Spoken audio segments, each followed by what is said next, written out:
और चलिए खबरों में आगे बढ़ेंगे, जहां अयोध्या का रामपथ एक बार फिर से धंस गया। ऐसे में हादसे की आशंका बनी हुई है।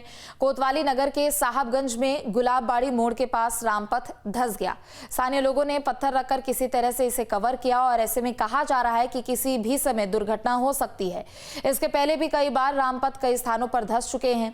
पहले बारिश के मौसम में ऐसा होता था, लेकिन इस बार भीषण गर्मी के दौरान ये घटना घटी है। रामपथ के धंसने को लेकर लोक निर्माण विभाग और जल निगम के कई अधिकारी मुख्यमंत्री योगी आदित्यनाथ की ओर से पूर्व में भी सस्पेंड हो चुके हैं।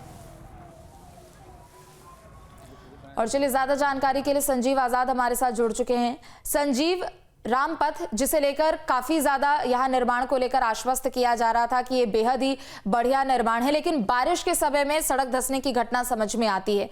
भीषण गर्मी का प्रकोप एक तरीके से अब देखने को मिलेगा, लेकिन गर्मी के मौसम में ही सड़क धंसना और कहीं ना कहीं इसकी गाज अब अधिकारियों पर ही गिरेगी, क्योंकि सीएम ने पहले भी इससे कार्रवाई की है। जी बिल्कुल, आपको बता दें कि जिस तरीके से जब राम मंदिर का निर्माण हुआ था, उसके साथ ही साथ जो श्रद्धालु आ रहे हैं उनकी सुविधा के लिए अलग अलग पथ बनाए गए थे। उस रामपथ भी शामिल है, जो करीब शहादतगंज से नया घाट तक करीब 12 किलोमीटर का रामपथ है और इसमें करीब 844 करोड़ रुपए का खर्च आया था।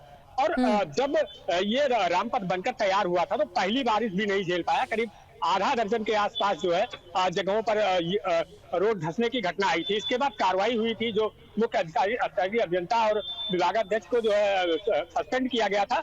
और तब से उसके बाद से अनंत फानन में जो क्षति हुई थी उस कर दिया गया था। लेकिन अब इस भीषण गर्मी में अचानक जब इस तरह से होल हुआ है तो लोग जो है जाहिर सी बात है रामपथ के निर्माण पे कहीं कहीं सवाल भी उठा रहे हैं। जो स्थानीय लोग हैं उनका आरोप भी है कि इसमें भ्रष्टाचार हुआ है। फिलहाल आनंद फानन में जब रोड धंसने की सूचना मिली तो जो कार्यदायी संस्था है उसके द्वारा ये जो रोड है उसको पार दिया गया। हम आपको पीछे दिखाएंगे कि ये वही स्थान है, यहाँ पर बैरिकेड कर दिया गया है और इस स्थान को रिपेयर कर दिया गया है। लेकिन सवाल फिर वही उठता है कि आखिर से बना ये रामपथ, क्योंकि यहाँ पर बड़ी संख्या में श्रद्धालु भी इधर से गुजरते हैं, अयोध्या के जो स्थानीय लोग हैं वो भी यहाँ से गुजरते हैं। ऐसे में अचानक इस भीषण गर्मी में, बरसात में चलिए एक बार माना जा सकता है कि बरसात की वजह से कहीं कहीं रोड धंस जाती है, लेकिन इस तरह से बिना बरसात के और भीषण धूप में अगर रोड धंस रही है तो कहीं कहीं जो कार्यदायी संस्था है और विभाग है उसको कहीं कहीं सवालिया निशान उठता है।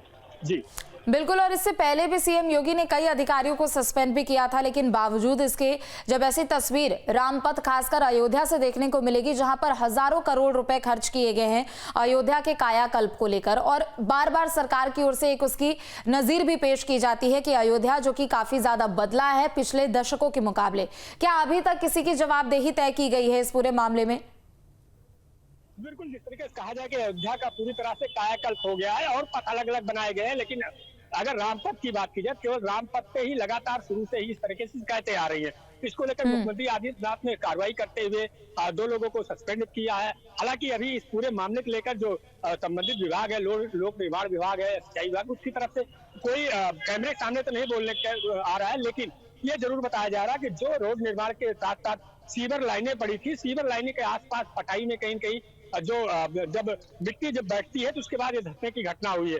हालांकि जो ऑफिशियली तौर पे अगर कहा जाए तो प्रशासन के लोग कैमरे के सामने इस पर कुछ भी बोलने को नहीं तैयार है, लेकिन स्थानीय लोगों का साफ तौर पर कहना है कि जब ये रोड बनाई जा रही थी या सीवर लाइन पड़ रही थी तो जो मानक के अनुरूप पटाई होनी चाहिए थी, आखिर वो क्यों नहीं हो पाई है, इसको लेकर स्थानीय लोग लगातार आरोप लगा रहे हैं। जी बिल्कुल, और कई बार ऐसा देखा गया है कि देखिए मानक के अनुरूप यहाँ पर जब गाइडलाइंस का पालन नहीं किया जाता है तो उसका खामियाजा आम लोगों को भुगतना पड़ता है। और ऐसी अब तस्वीर भीषण गर्मी में देखने को मिलेगी तो सवाल खड़े होंगे, क्योंकि आप समझिए कि एक तरफ सड़क धंसती जा रही है, दूसरी तरफ आम लोगों को परेशानी हो रही है, तो कहीं ना कहीं शहर के विकास कार्यों को भी लेकर वहां पर अब सवाल खड़े होते हैं कि आखिर क्या यहाँ पर कार्य किए जा रहे हैं, अधिकारियों की कितनी ज्यादा यहाँ पर मुस्तैदी नजर आ रही है।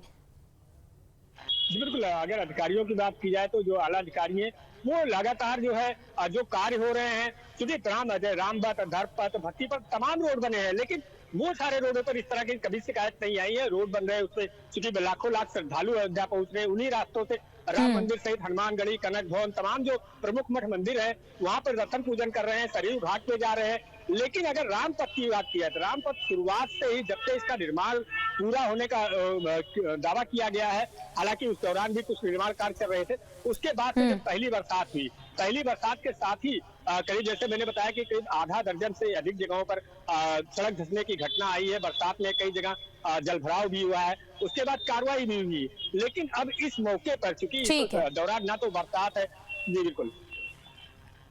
ठीक है, बहुत शुक्रिया आपका तमाम जानकारियों के लिए।